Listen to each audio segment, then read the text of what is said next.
Ladies and gentlemen, Michael Jordan.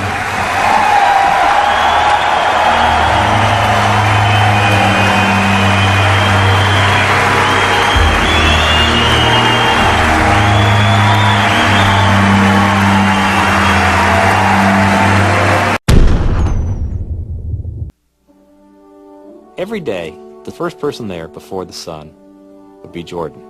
And he was there because he wasn't good. He would work with a batting instructor and work all day long and be the last person to leave every night also. I asked him what it was like for him in the morning. And Jordan said, I get up before the sun comes up and I make myself some breakfast by myself. He was down there alone. And I get in the car and I'm driving to spring training, and there's no one really out on the roads yet. And I look at the seat next to me, and I see my dad. And I talk to him. I think to myself, Pops, we're doing this. We're doing this together. And the day would end, and he would say to the batting instructor, can we do a little more? I think I'm getting this. I think I'm learning this. I think I'm getting this. And that's when Sports Illustrated put him on the cover, saying that Michael Jordan has embarrassed baseball. And as I would watch him there every night as the sun was going down and the other ball players had left, and I would see this guy working to get better, Michael Jordan working to get better, I couldn't help thinking that if you ever have children, you ought to pray that they grow up someday to embarrass you like this. What it did teach me was don't be afraid to try. The worst thing that can happen is it doesn't pan out the way that you envision it. But at least you know that by giving it a shot.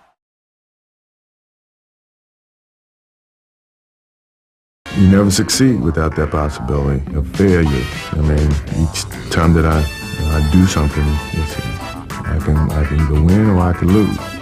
And that inner confidence that you got to have to take that chance.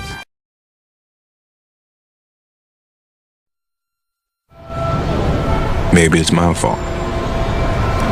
Maybe I led you to believe it was easy when it wasn't.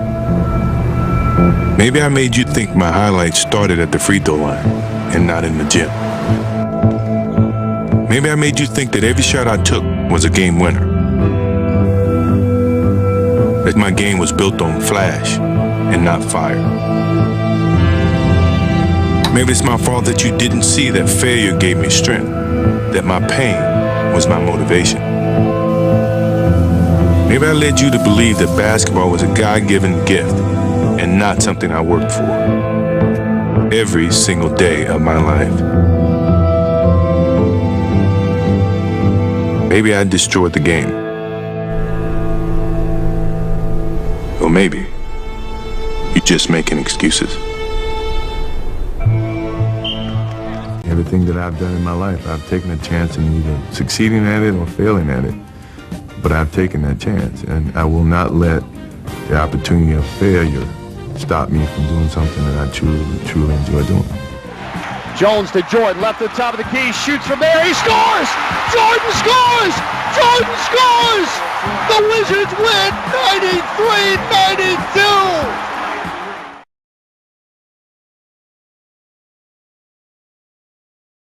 You've had a lot of fantastic moments in sports. What's the greatest moment?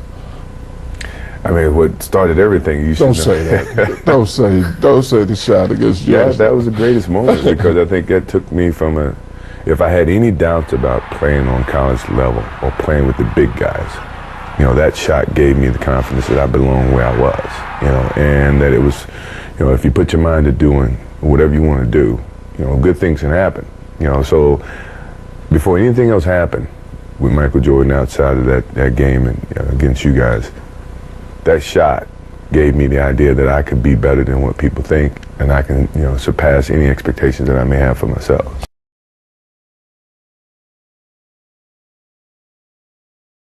Let me turn it. What's your greatest disappointment in sports? I haven't had any disappointments. I mean, sports is a tool that teaches, and it teaches you bad things. It can also teach you good things. It's how you perceive those things.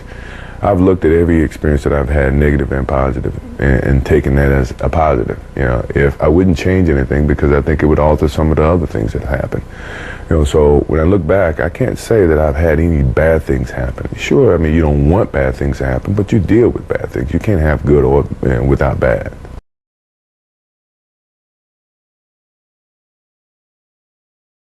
Who's your favorite guy to play against? Myself. If I can really elaborate on why I said myself more so than another athlete, is that because a lot of times I had to battle with myself to keep challenging myself. You know, that to me was why I would say that the biggest battle was myself, because when you get to a certain pinnacle, you got to find some ways to keep going out there for 82 games.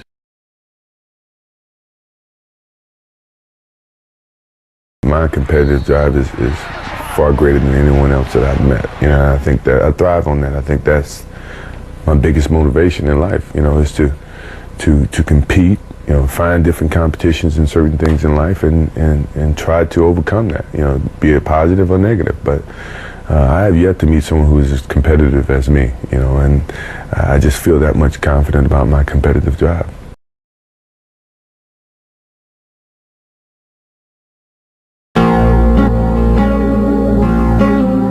I've missed more than 9,000 shots in my career. I think what made him so special as a marketing icon is that he was natural. Today, when everyone really tries to be like Mike, they're trying so hard to invent a persona. I think that people see through that and it doesn't stand the test of time. I've failed over and over and over again in my life. And that is why I succeed.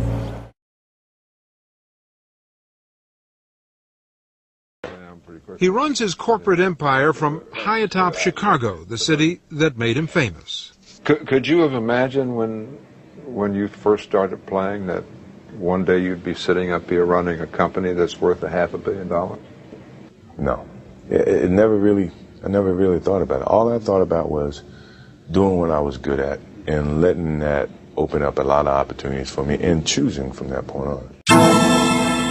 Michael, which were you more proud of, your athletic skills or the mental skills that you brought to the game, and which was more difficult to keep up? The mental skills came with the education of the game, you know, that either I learned from Coach Smith before I got here, or I learned in the course of the coaching staff that I've been endured with. The mental part is hard because you have to really learn, taking everything that you've learned over a period of time and apply that to your game and tie that into the physical aspect to your game and make the complete basketball player that you try to become. You know, so physically it's a little bit easier, but the mental part is the hardest part, and I think that's the part that separates the good players from the great players.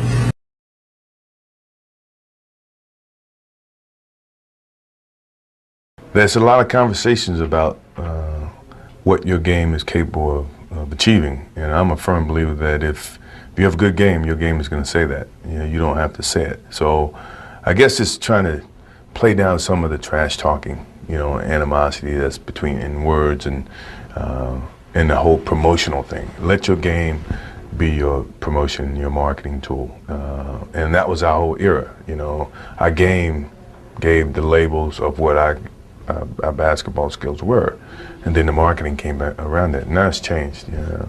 So I'm trying to revert back to where your game do all your talking instead of what we may say and what someone else may say about your game.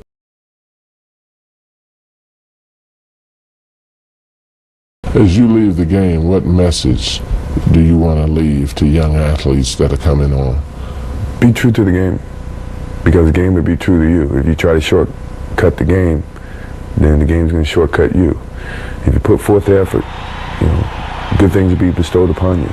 You know, that's truly about the game. And in some ways, that's about life too.